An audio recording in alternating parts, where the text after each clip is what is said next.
Le mois de mars sera rouge. Il n'y aura pas de mars rouge. Je réfute cette expression, qui est une expression qui fait peur aux Français. Bruno Le Maire parle de l'inflation à venir, mais j'aime bien l'expression « mars sera rouge ou ne sera pas ». Le texte de la réforme des retraites est actuellement discuté au Sénat, droite et centre y sont majoritaires, ils sont favorables à la réforme dans ses grandes lignes et dirigent les débats. Le Sénat donne une autre image que celle qu'a donnée l'Assemblée nationale. Ici, c'est le sérieux, c'est pas la guignolisation. Et je crois qu'il faut aussi qu'on puisse voter. Le gouvernement a donc bon espoir que ça passe, comme un steak tartare dans l'estomac d'Olivier Dussopt. Personne n'a craqué! Personne n'a craqué! Alors le gouvernement se permet d'opposer la bonne tenue des débats au Sénat, non seulement au désordre de la rue, mais aussi à celui de l'Assemblée. Je sais qu'ici, il n'y a pas de ZAD, il n'y a que la République. Donc c'est parti, maintenant faut rajouter l'Assemblée nationale à la liste des trucs qui sont pas républicains. Bon, le parcours parlementaire n'est pas fini, il réserve sans doute quelques surprises, mais pas d'obstacles à proprement parler. Donc la mobilisation du 7 mars et ses suites vont être déterminantes. C'est ce qu'on va regarder.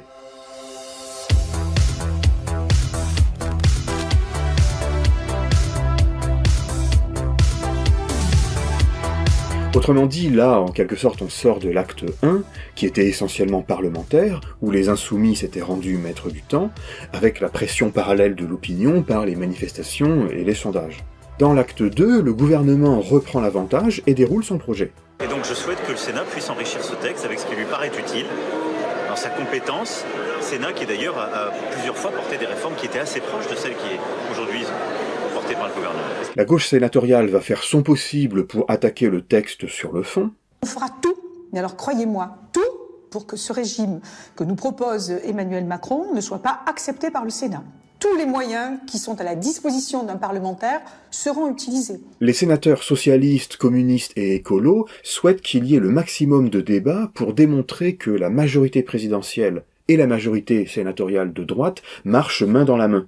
Mais ils veulent en même temps empêcher le vote sur l'ensemble du texte. Tout ça risque d'être un peu juste, et il est l'heure de mettre en place un véritable rapport de force qui vise le retrait pur et simple du projet par l'exécutif. Donc ça se chauffe partout dans le pays, ça s'organise. Manifs, grèves, blocages et tout un tas d'autres surprises qu'on va découvrir le jour J. C'est-à-dire qu'on se lève le matin, on pense 7 mars, on va pisser, c'est 7 mars, on petit déjeune, c'est 7 mars, on passe à la case du supermarché, c'est 7 mars, on voit les parents d'élèves, c'est 7 mars. À la SNCF, par exemple, c'est simple, tous les syndicats appellent à une grève reconductible. De leur côté, 5 fédérations de la CGT, Port et Doc, Cheminots, Industrie chimique, Verre et céramique et Mines énergie, ont appelé à mettre l'économie à genoux. Désorganisation de la production, grève reconductible, arrêt des activités portuaires. Et puis, on est en train de recenser dans beaucoup d'entreprises privées, je vous le disais, sous des formes différentes dans l'agroalimentaire, d'1 heure, 2 heures tous les jours, des arrêts de travail, des rassemblements. Donc c'est vraiment un mouvement qui s'amplifie et qui se généralise. Arrêter la production.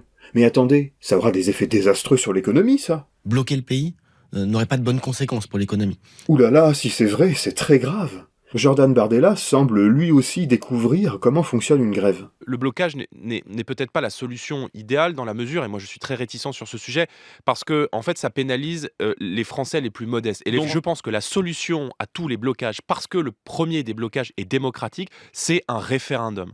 Si le président de la République mettait en œuvre la proposition du Rassemblement national... Ah bah oui, le coup du référendum, ça va sans doute marcher. Allô, monsieur Macron, c'est Jordan Bardella, dites donc, faudrait faire un référendum sur les retraites, là. Allô, oui, bien sûr, Jordan, je fais ça tout de suite, comme ça je suis sûr de perdre. Personne n'a craqué! La mise à l'arrêt de l'économie, ça vise pas forcément directement Macron, mais le but c'est que le patronat se dise ouais, le jeu en vaut pas la chandelle, et que ses représentants prennent leur petit téléphone et appellent Macron pour lui dire et dis donc mon grand, là, sur ta réforme, tu recules. Ils ont les pétoches, ils ont les miquettes, parce qu'ils ont peur que le 7 mars, ça soit une date énorme. La précédente réforme des retraites avait été abandonnée, à cause de la pandémie de Covid. C'est pourquoi j'ai décidé que toutes les réformes en cours seraient suspendues, à commencer par la réforme des retraites. D'ailleurs, c'était le 16 mars 2020, donc ça pourrait faire un bel anniversaire, là. Je dis ça, je dis rien. Personne n'a craqué! Bon après on sait pas, est-ce qu'un blocage sérieux a le temps véritablement de se mettre en place? En 95, il a fallu 3 semaines avant qu'Alain Juppé cède. Et là, avec la procédure accélérée, le 26 mars, c'est fini, le texte est adopté. ce qui aurait possiblement un effet démobilisateur. Mais Martinez a l'intention de poursuivre le mouvement, même si la loi est légalement adoptée. Je ne sais pas quelle forme prendront les mobilisations et la colère si cette réforme est adoptée. Pour la CGT, le combat continuera. Le seul exemple d'une mobilisation qui continue après le vote du Parlement, c'est le mouvement contre le contrat première embauche en 2006. Le texte fut désactivé parce que les étudiants maintenaient la pression. Dans ces dernières décennies, la seule condition quasi suffisante pour qu'un gouvernement retire un projet de loi, ça a été la descente en masse dans la rue d'une jeunesse déterminée. Et qui sait, les dernières infos sur la généralisation du SNU pourraient par exemple passablement chauffer nos lycéens. Il y a un autre élément qui pourrait contribuer à faire monter la mayonnaise. La droite sénatoriale veut amender l'article 1er pour accélérer la suppression des régimes spéciaux. Enfin, pas celui des sénateurs, hein. Je vous passe le récit des négociations discrètes, mais en gros, les sénateurs républicains veulent revenir sur la clause du grand-père en opérant un rapprochement avec le régime général dès 2025, donc y compris pour les salariés actuels. Gouvernement et majorité présidentielle s'opposent à ces modifications parce qu'ils en perçoivent le potentiel socialement explosif, mais on va voir si la droite va insister. Pour contrer ce futur mouvement, le gouvernement essaye de le décourager. Il mise sur la résignation, que la population se dise à quoi bon. Mais dans l'ensemble, les gens savent que oui, il faut travailler un peu plus longtemps, en moyenne tous. Car pour le moment, l'opinion reste persuadée que la réforme passera quand même. Donc le gouvernement va continuer à communiquer sur sa détermination et à faire comme si la vie politique suivait son cours normal, en faisant semblant de s'occuper d'autres projets de loi. Et pourtant, l'opinion continue de soutenir le mouvement, y compris la mise de la France à l'arrêt. Puis ensuite, est-ce que vous seriez favorable à des grèves reconductibles au-delà du 7 mars? Là, le soutien baisse un peu. Il reste important, mais il baisse un peu. Il baisse un peu. Il est de 54%. Ouais. Plus de la moitié des Français soutiendraient des blocages dans la durée. C'est dire la légitimité qui accompagne cette contestation sociale. C'est parce que les gens ont l'impression que c'est le seul moyen de faire reculer l'exécutif. Alors on sent une certaine fébrilité à l'approche du 7 mars. Olivier Véran a dû se lancer dans une argumentation lunaire et apocalyptique. Aussi, mettre la France à l'arrêt, ce serait alourdir une facture déjà salée.